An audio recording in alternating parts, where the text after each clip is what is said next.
Right. ఒక మాటలో మొత్తంగా ఉద్యమకాలంలో కేసీఆర్ని చూశారు, టీఆర్ఎస్ని చూశారు, మిగతా నాయకులందరినీ చూశారు, పరిపాలించిన నాయకులు కూడా చూశారు. ఒక మాటలో ఈ పార్టీ నాయకుల గురించి కానీ పార్టీ గురించి చెప్పాలంటే ఏమంటారు? పార్టీ లైన్లో ఒకటి ఉంటుంది, ప్రజల రూపకంగా ఒకటి ఉంటుంది, నాయకత్వంలో ఒకటి ఉంటుంది.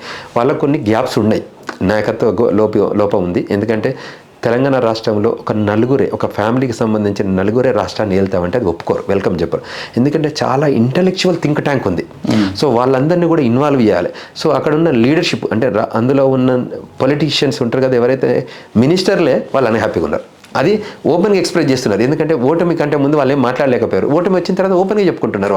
ఈ మాట అంటే కాంగ్రెస్ కుటుంబ పార్టీ కాదా, మిగతా పార్టీలు చాలా అన్ని పార్టీలు దేశంలో ఉన్న 10 పార్టీల పేరు చెప్పి ఇవన్నీ కూడా కుటుంబ పార్టీలే కదా అని ఆన్సర్ ఇచ్చిన సందర్భాలు చాలా ఉన్నాయి. పర్ఫెక్ట్ ఉన్నది. ఇప్పుడు రాహుల్ గాంధీ గారు కానీ, తర్వాత సోనియా గాంధీ గారు కానీ, రాజీవ్ గాంధీ గారి నుంచి అది ఫ్యామిలీ లాగా చూస్తున్నారు. ఇక్కడ కూడా ఇప్పుడు కేసీఆర్, కేటీఆర్, కవిత, హరీష్ రావు ఒక ఫ్యామిలీగా చూస్తున్నారు. తర్వాత ఇప్పుడు అంటే బీజేపీలో కూడా కొన్ని డైవర్సిటీ ఉంది. అంటే కొన్ని హిస్టారికల్ పొలిటికల్ పార్టీలో ఉంది, అంటే వాళ్ళకి ఆపర్చునిటీ ఉంది. ఏంటి, ఇప్పుడు కాంగ్రెస్ పార్టీ ఉంది, కాంగ్రెస్ పార్టీలో మధ్యలో ఒక ప్రెసిడెంట్నైనా మార్చి ఇంకొక వ్యక్తిని పెట్టారు. బీజేపీలోనైతే ఎవరికి టాలెంట్ ఉంటే వాళ్ళే ప్రెసిడెంట్గా ఉన్నారు.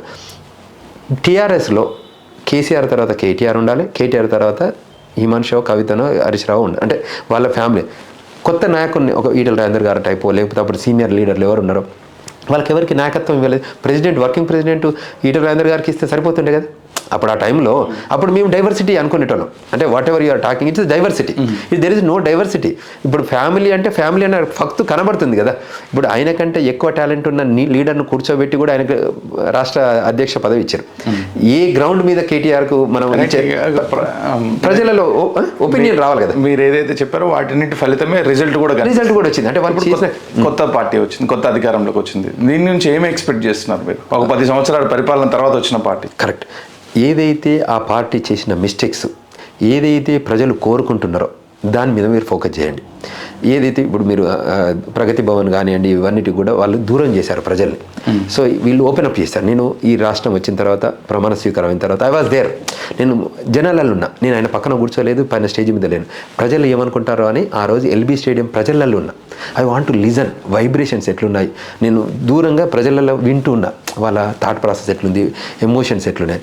సో ఏదైతే ప్రజలు మిమ్మల్ని మార్పు కోరుకున్నారో, గత 2 సార్లు ఉన్న టీఆర్ఎస్ ప్రభుత్వం ఏదైతే మిస్ అయిందో దాన్ని మీరు ఇమీడియట్గా ఫిక్స్ చేయండి.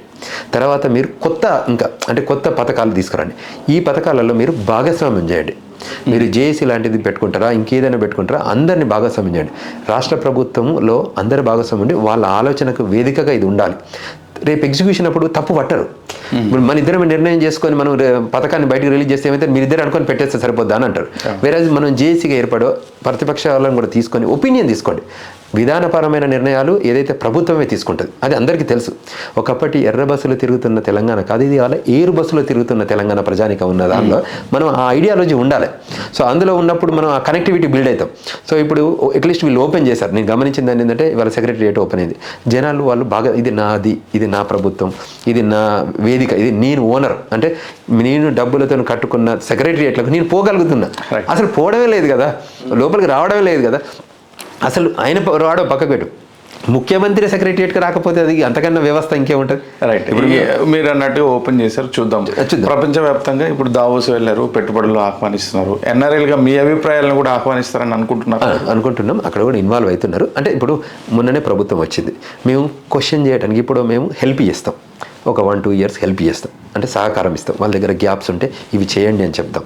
2 ఏళ్ళ తర్వాత రాకపోతే స్టార్ట్ చేస్తాం క్వశ్చన్. ఫస్ట్ మనం ఇప్పుడు డే 1 నుంచి వచ్చేసి ఇట్లా చేస్తావా అట్లా చేస్తావు అని అడగటం కదా. సెటిలింగ్ పీరియడ్ అంటారు కదా, ఇది సెటిలింగ్ పీరియడ్. వాళ్ళకి సీఎంఓలో కూడా ఇంకా అందరినీ ప్రాపర్గా ఇంకా కాలేదు, ఇండక్షన్ కాలేదు.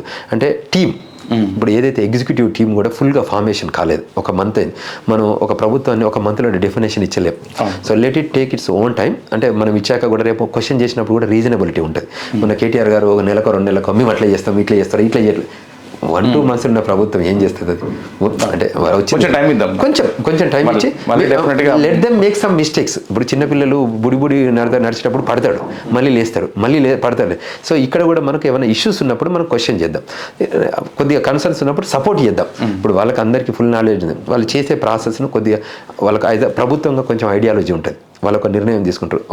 ఇప్పుడు కౌన్సిల్ ఆఫ్ మినిస్టర్స్ ఉంటారు కదా, వాళ్ళు ఒక డెసిషన్ తీసుకుంటారు. అది మంచి అవుతుందో చెడు అవుతుంది. కానీ మేము రిక్వెస్ట్ చేసేది ఏంటంటే, ఎవరైతే ఉద్యమ కాలంలో పనిచేశారో వాళ్ళందరినీ కలుపుకొని పోతే బాగుంటుంది.